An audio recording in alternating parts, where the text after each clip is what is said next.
Magandang hapon po sa inyong lahat mga kapuntos at sa pagkakataong ito, may tampok po akong video sa inyo. At ang video na ito ay patungkol po doon sa bakit tinatawag si Kristo na the Lamb of God. Bakit siya tinatawag na ang Kordero ng Diyos.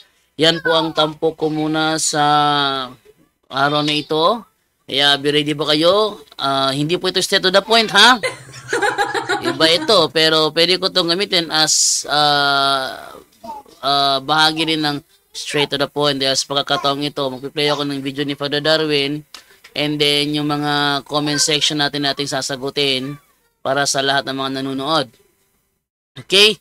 So, atin na po simula ngayon ang topic ngayong hapon na ito, pero bago muna yan, magdasal po muna tayo para sa hapon na ito. Okay? Sa ngalan ng Ama, ng Anak at ng Espiritu Santo. Amen. Halina, Espiritu Santo, punuin mo ang mga puso ng mga nananalig sa iyo at pag-alabin mo sa kanila ang apoy ng iyong banal na pag-ibig.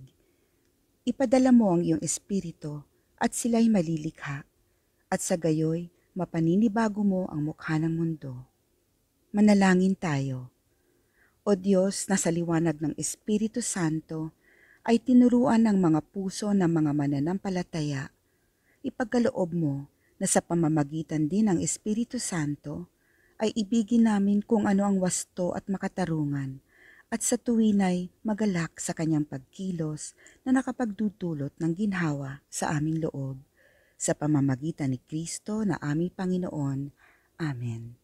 Sa ngalan ng Ama, ng Anak at ng Espiritu Santo. Amen. Okay.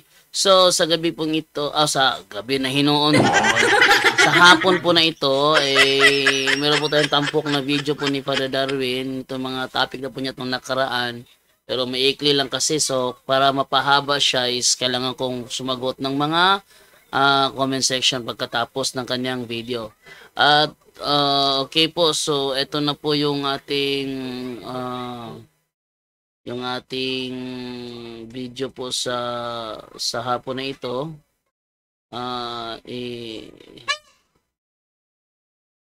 Wait lang. Okay, so ito na po yung video ni Father Darwin po nating tatampo ngayong hapon na ito. Para mapahaba lang po yung kanyang video. Okay, so ito na po. Okay, magandang araw po. Kumusta na po kayo? Sana po ay nasa mabuting kalagayan po kayo. At ngayong araw na ito ay patuloy nating babasahin itong aklat ni Dr. Scott Hahn po. So malaking tulong natin ito sa part 2. Natapos na tayo sa part 1. No? Punta na tayo dito sa part 2. Yung part 1 na is all about in heaven right now. No? So ngayon, this part 2, given for you, the story of sacrifice. So nandito pa tayo sa part 2. So magandang umaga sa inyong lahat. Sana po ay na-consecrate yung sarili natin sa araw na ito. Yan po ang pinaka-importante mga kapatid. At yung Epiphany, mag-bless tayo sa inyong mga tubig asin. Mga between 9 to 10 dahil may tanungan portion. Itanong mo kay Father Darwin Gidiano. Pasok tayo between 8:30 or 9 dahil nandito lang ako sa bahay ko. At makapasok tayo sa after that, i-bless natin yung mga religious items ninyo. So, the story of sacrifice. Ito po yung babasahin ko lang then explain, no? Para makasunod po tayo. The story of sacrifice given for you. So, ito yung hina-highlight ni Dr. Scott Hahn. Given for you. So, ibinibigay po ito para sa atin. No? Walang bayad. It is given. No? walang involved money, mga kapatid. The praise in the Mass that knocked me out was the Lamb of God. Ito yung nakastrike sa kanya. Lamb of God. Ito yung inuulit-ulit niya. Ay bro, Ridan, kumusta na po? At sana ma-prayeran kita. Alam mo kapatid, lagi kitang isinisali sa dasal ko. Okay? Na sabay tayo gagaling. So, ito yung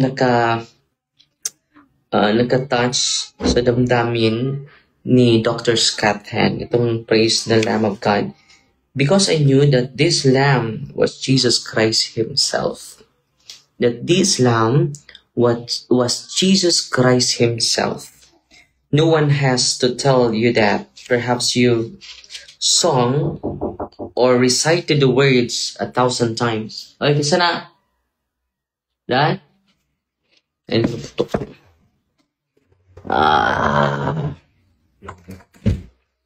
Dahil? Mama de.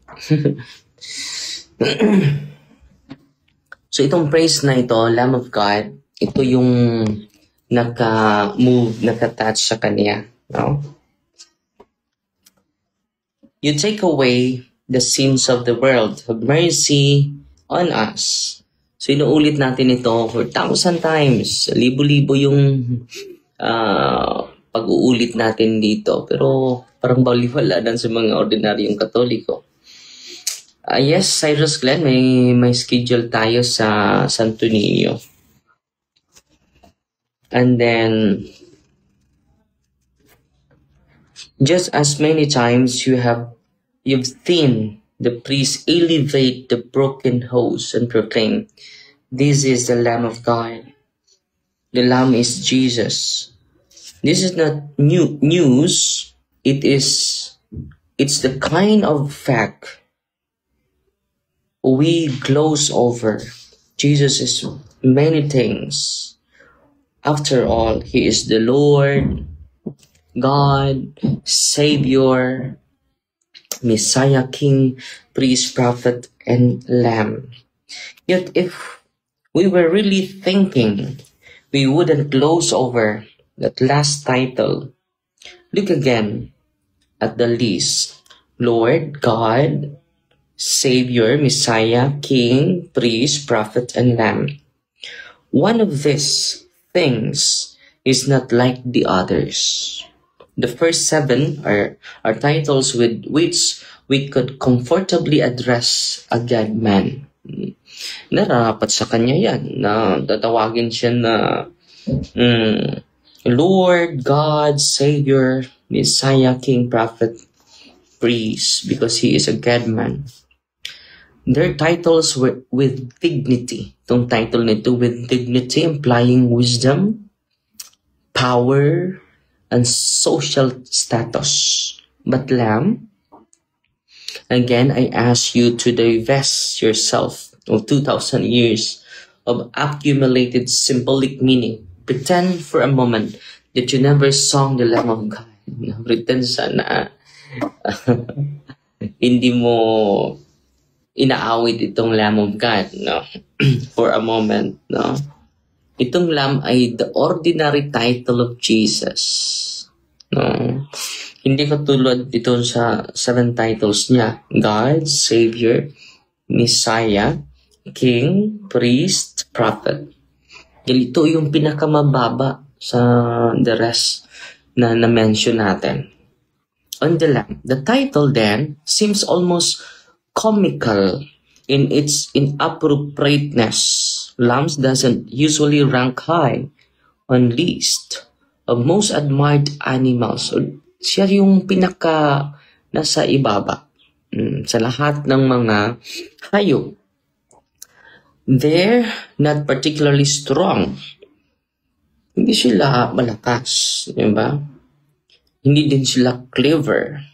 Hindi din sila quick or handsome. Other animals would seem more worthy. Mas worthy pa sa kanila yung animal. Yan. No? We can easily imagine Jesus, for example, as the Lion of Judah, Revelation chapter 5, verse 5. Lions are kingly. They're strong and agile. Nobody messes with the king of beasts. Lion is the king of beasts. No, pwede yun, hindi tayo mabaguhan kung ihantulad natin ni Kristo. Lions are king. They're strong, king of beasts, but Lion of Judah makes only a cameo appearance in the book of Revelation. Meanwhile, the Lamb dominates. So little appearance lang yung Lion of Judah. Pero itong image na Lamb of God dominates. Siya talaga ang nag-dominate sa book of Revelation. Appearing no less than 28 times, the Lamb rules, occupying heaven's throne. Parang siya ang nag-occupy sa heaven's throne. Revelation chapter 22 verse 3. It is the Lamb who leads an army of hundreds of thousands of men and angels, striking fear in the hearts of the wicked. Revelation chapter 6 verses 15 to 16. This last image of the first and frightening Lamb is almost too incongruous to imagine with a straight face. So dito, grabe yung tibay ng Lamb of God. No? Siya yung nasa harap ng trono ng Diyos. Yet for John, this matter of the Lamb is serious. The titles Lamb and the Lamb of God are applied to Jesus almost exclusively in the books of the New Testament that are attributed to John, the fourth Gospel, and the book of Revelation. The other New Testament books, see Acts of the Apostle chapter 8, verses 32 to 35, 1 Peter chapter 1, verse 19 says that Jesus is like a lamb in certain respects. Only John dares to call Jesus the Lamb. Not like a lamb, but the Lamb of God. See John chapter 1 verse 36. Throughout the apocalypse. Grabe, no? Siya lang yung, nag-conclude that Jesus is the Lamb of God, definitive. We know that the Lamb is central to both the Mass, the book of Revelation, and we know who the Lamb is. However, if we want to experience the Mass as heaven on earth, we need to know more. We need to know what the Lamb is and why we call him Lamb. To find out, we have to go back in time, almost to the very beginning. So pupunta na tayo bakit sa historical and cultural background. Okay? So, series po ito at i-share sa inyo. Series po ito sa Lamb Supper. Parang dukin alto. No? Hindi lang tayo it is a series of Bible study on the Eucharist. No? Itong ginagawa natin. Okay? At sana po ay makasunod kayo nitong series natin of catechism para sa inyong lahat po ito. So, to find out, ito na yung aim natin. Bakit ang image, prominent image ni Cristo is Lamb of God? No? During Mass natin, this is the Lamb of God. No?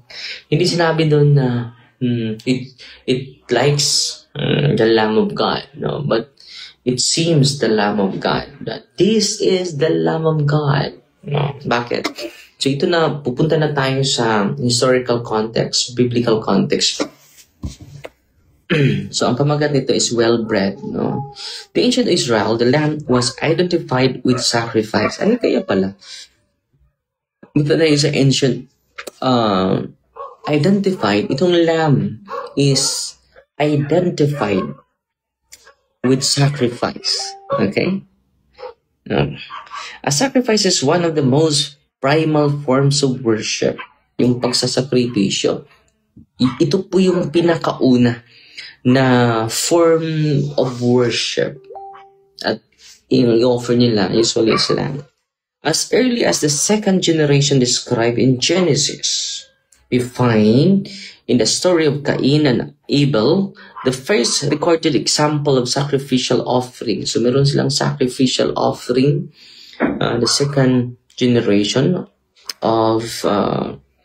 in Genesis. And the first recorded example, Cain brought to the Lord an offering of the fruit of the ground. So una niyang sacrificial offering, yung first fruit of the ground. And Abel brought the firstlings of his flock and of their fat portions. Genesis chapter 4 verse 3 to 4. In due time, we encounter similar burnt offerings. So magsusunog na sila para iaalay sa Diyos from Noah. Genesis chapter 8 from the ancient time. Genesis chapter 8 verse 22-21, Abraham. Genesis chapter 15 verse 8 to 10, 22 to 13. Jacob. Genesis chapter 48 verse 1, and others. In Genesis, the patriarchs were forever building altars. So yung mga patriarka nagtayo na ng mga altar, altar of sacrifices. An altar served primarily as places of sacrifice. So yung altar is a place of sacrifice. Okay? Ano yung altar? Is a place of sacrifice. Okay? In addition to burnt offerings, an ancient sometimes pour liberation or sacrificial offerings of wine. Okay? Of the sacrifices in Genesis, two deserve our most careful attention, that of Melchizedek. So it is Melchizedek, di ba? You are the priest in line of Melchizedek. Very known po ito. So, dito natin maunawaan ang connection natin. Okay? Genesis chapter 14 verses 18 to 20. And that of Abraham and Isaac in Genesis 22. Melchizedek appears as the first priest mentioned in the Bible. So, he is the first priest mentioned in the Bible.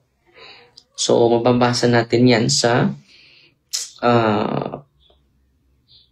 being mentioned in the Bible. And many Christians following the letter to the Hebrews chapter 7, recognize din ito ni St. Paul, 7 chapter 1 verse 17, have seen him as a foreshadowing of Jesus Christ. Sino ito si Melchizedek? Foreshadowing of Jesus Christ. Okay. So during the time of Melchizedek, Abraham, Melchizedek was born but was both priest and king. Ito pala siya, both priest and king. An odd combination in the Old Testament, but one that would later be applied to Jesus Christ. Genesis describes Melchizedek as king of Salem, a land that would later become Jerusalem. He is the king of Salem. Yung Salem is ngayon tinatawag na Jerusalem. Anong kalugan ng Jerusalem? The city of peace. Okay. Psalm chapter 76 verse 2. Jesus would arise one day as king of the heavenly Jerusalem. And again, like Melchizedek, he is the king of Salem. He is Prince of Peace. Finally, Melchizedek's sacrifice was extraordinary. In that it involved no animals. Yung sakripisyo ni king and king and priest Melchizedek involved no animals. He offered bread and wine. Anong sacrificial offering niya? Bread and wine. As Jesus would at the Last Supper. When he instituted the Eucharist, Melchizedek's sacrifice ended with a blessing upon Abraham. So yan po mga kapatid, ang connection natin ni Melchizedek. Siya lang yung nag-offer without animals. So, ito last po ito. Siguro bukas na i-share ko, elaborate ko ito sa inyo. So, bakit lamb? Because it is connected to sacrifice, identified with sacrifice, itong lamb, itong mga hayop na ito. Okay? Moriah, itong Mount of Moriah. Abraham himself would revisit the site of Salem. So, bumisita siya sa Salem. Si Abraham.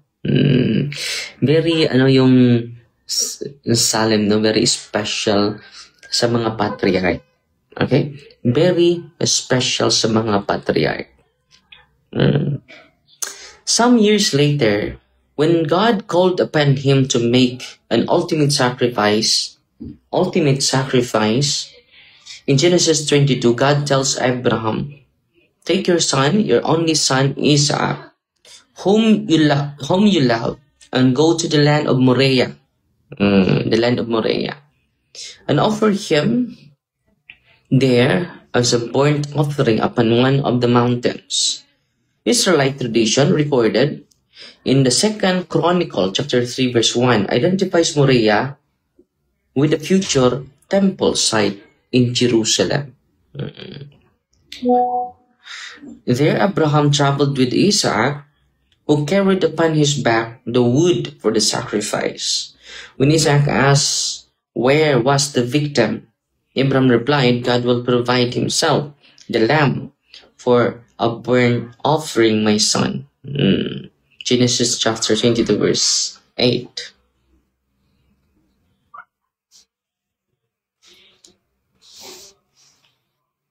So, Moriah is so identifies Moriah with a future temple site in Jerusalem. So related lang pala, no, itong Mount of Moriah to the Jerusalem. When Isaac asked where was the victim, Abraham replied, God will provide himself the lamb. No. In the end, the angel of God did stay Abraham's hand from sacrificing his son and provided a ram to be sacrificed. Ram is a male sheep, a male lamb. In history, Israel would discern God's covenant, to make Abraham's descendants a mighty nation. By myself I have sworn, because you have not withheld your son, I will multiply your descendants as the stars of heaven, and by your descendants shall all the nations of the earth bless themselves. Genesis chapter 22. So dahil sa pag-aalay niya, sacrificial offering ni Abraham, naka-please siya sa Panginoon. Okay? Saan? Sa Moriah. Mount of Moriah, it is part of the land of Salem. No? Ngayon ay the city of Jerusalem.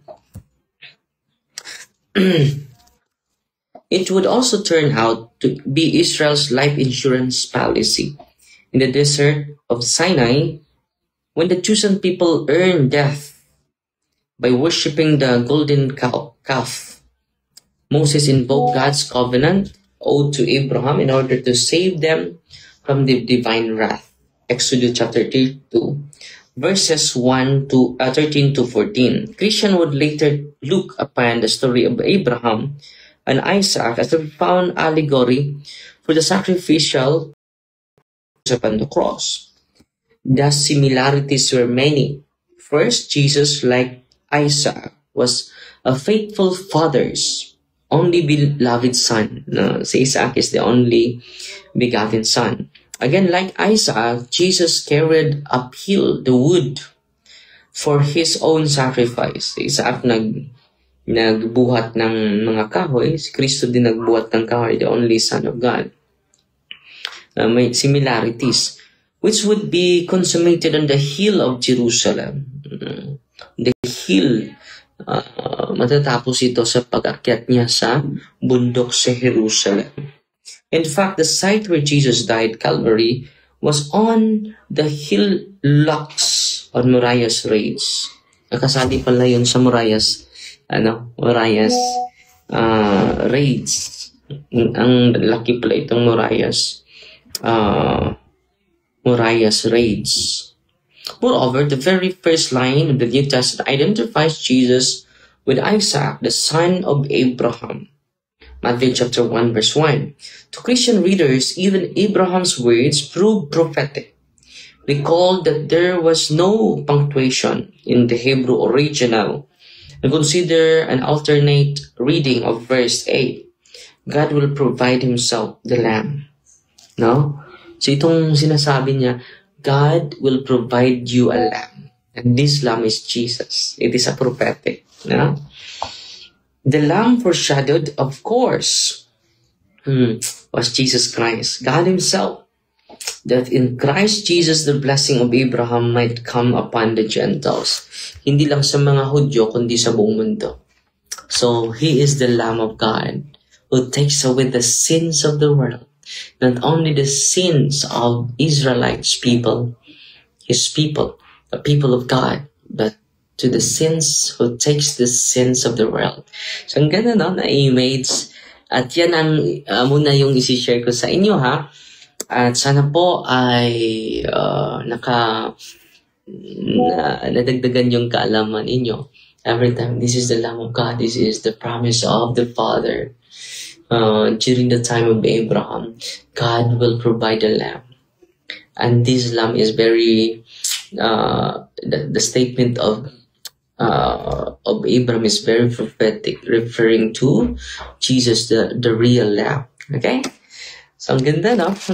Ako po ay na-amazed. Okay? Pasalamat na lang ako sa mga star senders natin sa live natin ngayon. Oops. Hello? Okay. Si Janing, mahinaot ko sa imong hingpit nga kayon nung padala sa atin ang 250 stars. Salamat si Sir Janing. Si Gina Guevara, 100 stars and 100 stars, 200 stars. No? Salamat po at may mga bisita pa ako sa ibaba. No? Fight Team Maria, the Taxi FD with a humble heart po. God bless. Yun. So, yun po si Father Darwin. Yung po ay kanyang video na tinampo kung saan kanyang tinapik po yung patungkol sa bakit tinatawag ang Panginoong Jesucristo na Lamb of God. So may tanong dito na isa lang ang tanong na pumasok ngayong hapon na ito. Ito ay from Arnie Kabasag.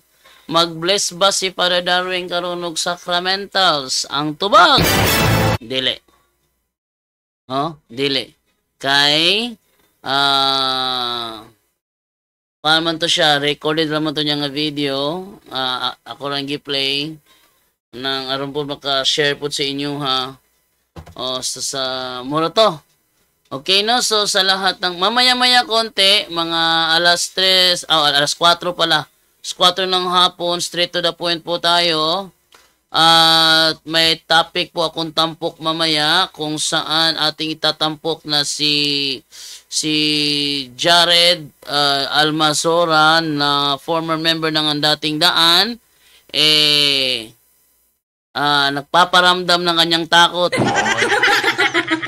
Ha? Mamayang alas 4 po yan. Abangan po ninyo sa Straight to the Point Live kung saan is si Jared Almasora na kaanib sa Iglesia ng Diyos kay Kristo Jesus, haligi at suhay ng katotohanan, ay yung founded by Nicolas Antiporda Perez. Doon siya umanib doon sa iglesia kung saan iniwanan ni Soriano kasi pinahintulutang mamuno si Levita Gugula na isang babae. Doon pumunta si Jared Almasora na tila yata sa tingin ko is gusto niya siguro na maging official debater ng naturang iglesia, pero nakakahiya naman ang style niya. Abangan po ninyo, ha. Mayroon kasi kaming darating na debate sa Tagbilaran. It should be January 31, 2024.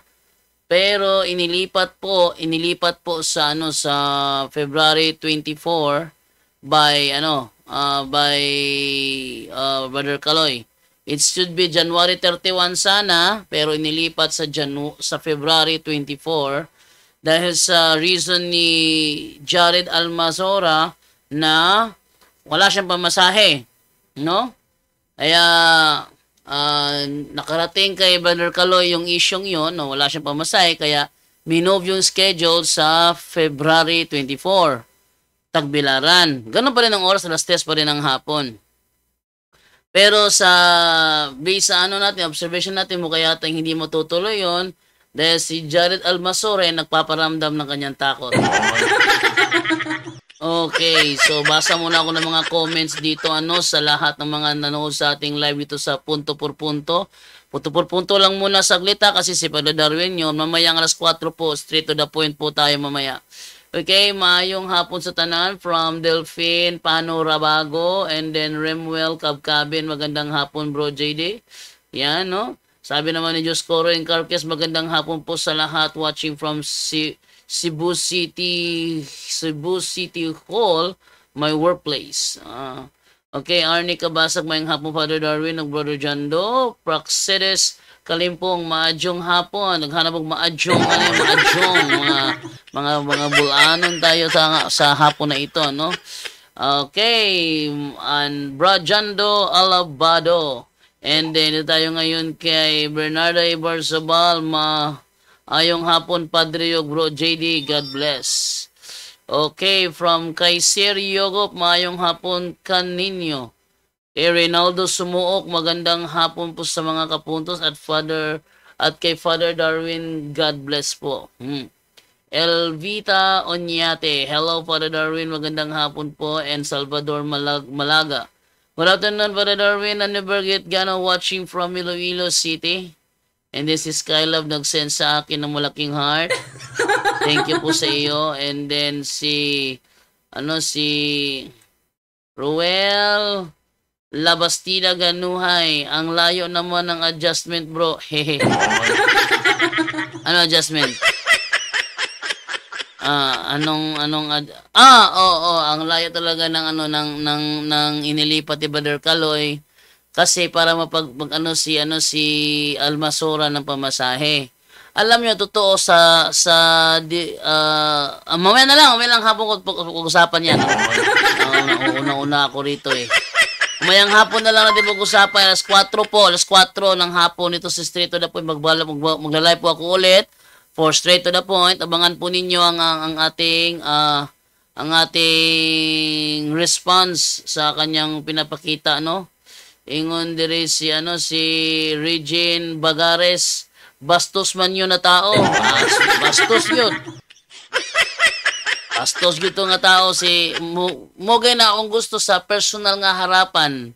Ang purpose ana para dili niya magamit ang iyang pagkabastos.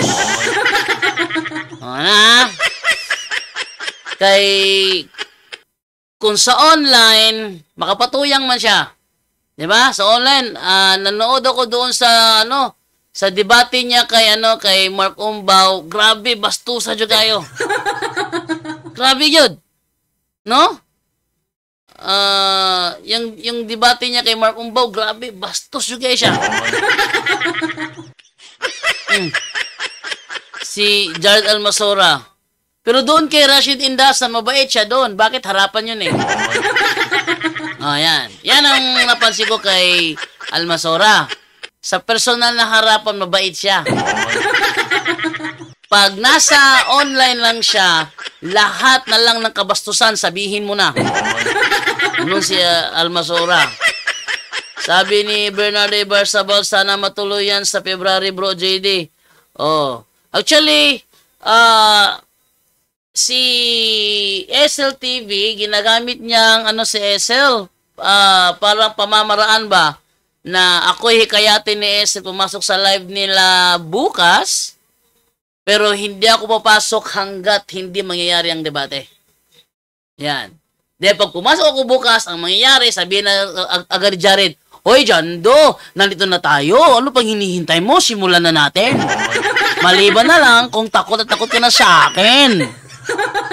Yan ang mangyayari. No? Bukas, mag-live si SLTV bukas. Kung sakali, pumasok ako, sabihin agad ni Jared, ay, nako, Jando. nandito ka na, nandito rin ako. Simulan na po natin. Huwag ka na matakot. Ayan. Ngayon, kung sakali hindi siya magpakita, kasi hindi ako magpakita bukas, what if hindi siya magpakita sa akin sa Tagbilaran ngayon darating na debate? Mapapahiya siya. Alam niyo kung bakit? Ang usapan, Tagbilaran eh. Alam na kami yung usapan sa online. Ang usapan, Tagbilaran. Okay, abangan ako na watching from Las Piñas City. Si Bernardo Basabon nag-send sa akin ng 10 stars. Wow. Thank you po. Thank you po. RL Narit. Bro, good afternoon. Ask lang nako kung what ang religion ni Nikki Gleiser. Based sa based sa gipakita nga kuha ni katong sa ka SDA nga yung SDA na vlogger sa ChatGPT, si Nikki Gleiser usa ka Katoliko na. Pero matawag na siya og Katoliko lang sa papel. Daghang Katoliko nga Katoliko lamang sa papel. Nga naman, lalim mga tamas-tamasa niyang Santo Papa ang Ginoo. Tamas-tamasa niyang Santo Papa ang Ginoo. Kana may kuyaw riya. Sa pagkatoliko ka, Ginoo tamas-tamasa nimo hasta ang kanang Santo Papa perting problema hayo nimo.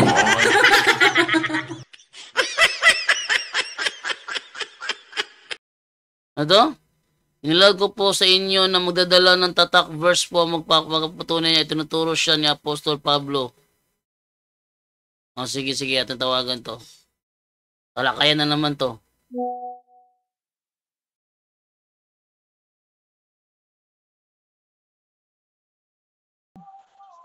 Hello? Hello po. Hindi ba on air to? Hindi ba on air to? Ay, naku, on air to.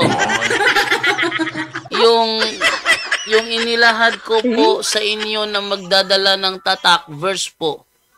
Ang magpapatunay niya at itinuro siya ni Apostol Pablo. Anong tatak to? Naka-on air ako. Ano nga yung naka-on air? Anong tatak to? Masyado pang maaga. Ang aga pa, brother. Okay lang yan. Anong tatak ito? Anong tatak ito? Ang daldal ko ba? Gabi ka. Mag-send ng message, supot-supot. Ano?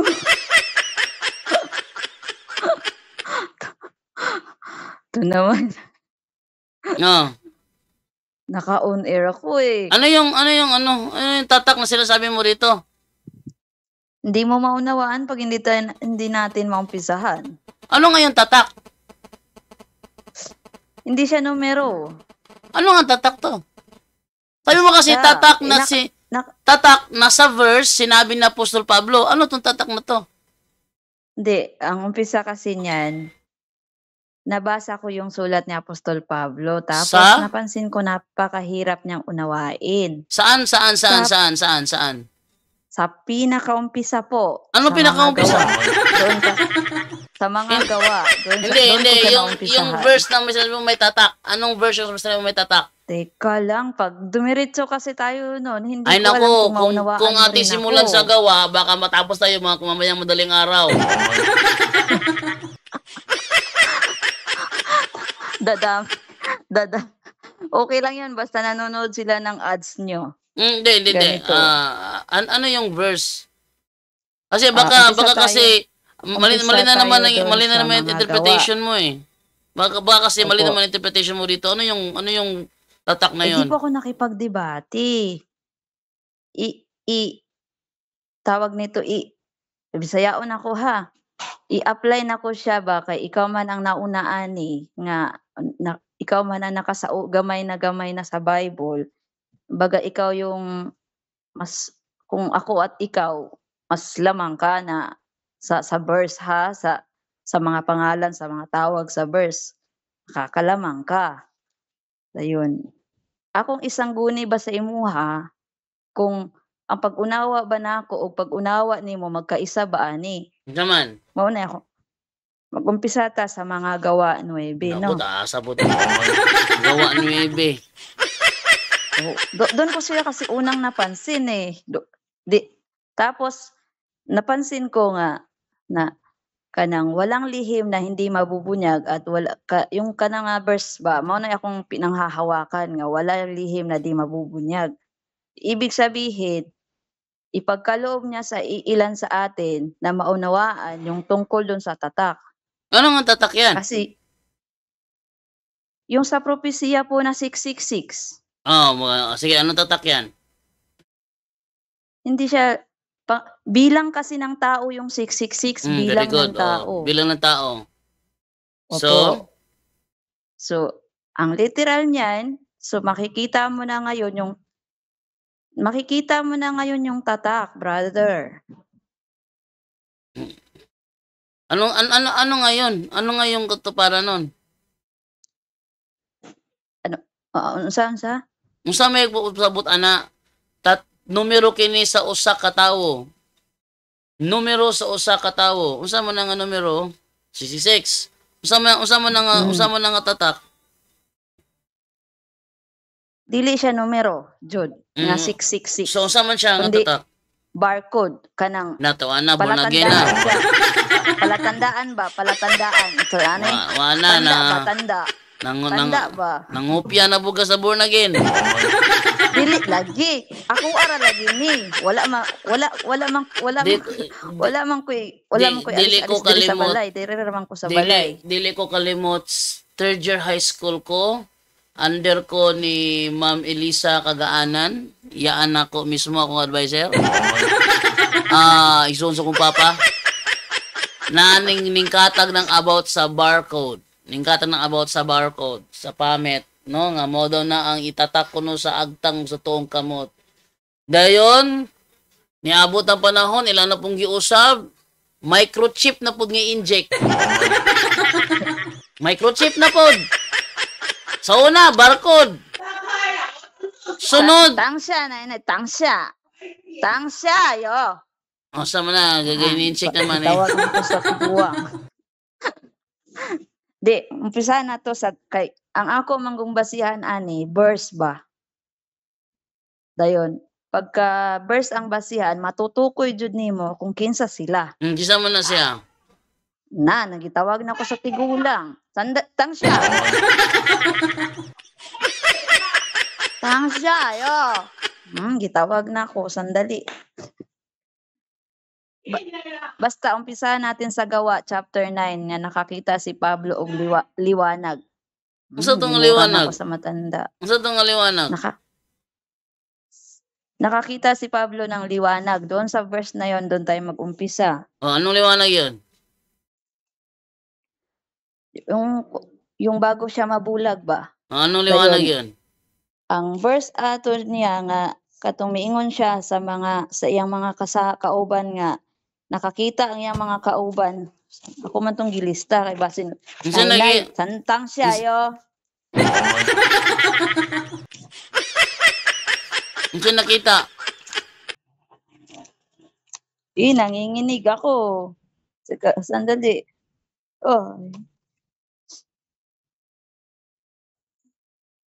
Haraman to eh. Gawa 9 chapter. May araw dito, nanginginig ako. Bakit ba ganito ako pagka maumpisahan ko yung mga verse? Gawa 9 chapter 6 ba yun? Chapter 5, 6, 7. Yan.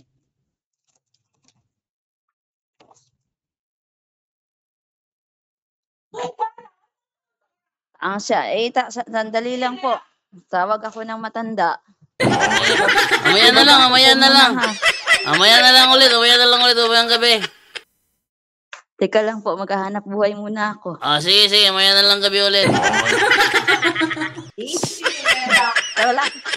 Ayun, so maghahanap buhay muna siya. Inaano ko lang baka kasi kako mali na naman interpretation niya. Ako rin pagawas lang ka. Okay, no? So, Arit tangaron sa mga comment ka Jot. Ingon dire ano ba yung kausap mo bro JD? Usahay murag na magpaka-propeta. No, usahay. Oh, time sa why ayo. Oh, ingon dire si Kwan barcode padulungan na sa microchip. Oh, microchip na. Unsaon man na karon? Nga wa na may barcode ron. Ang nakaroon is kuha naman QR code. Kasi mausap na po na, mahimo na po ng QR code. Numero sa usa ka tawo, dili na numero ng kuan, dili numero sa tawang barcode. Numero na sa product nga imong paliton ang barcode. Og sa ato panahon karon, ang nabili na lang siguro QR code. Kung naman gali barcode, ato na magpalit sa kanang merkado.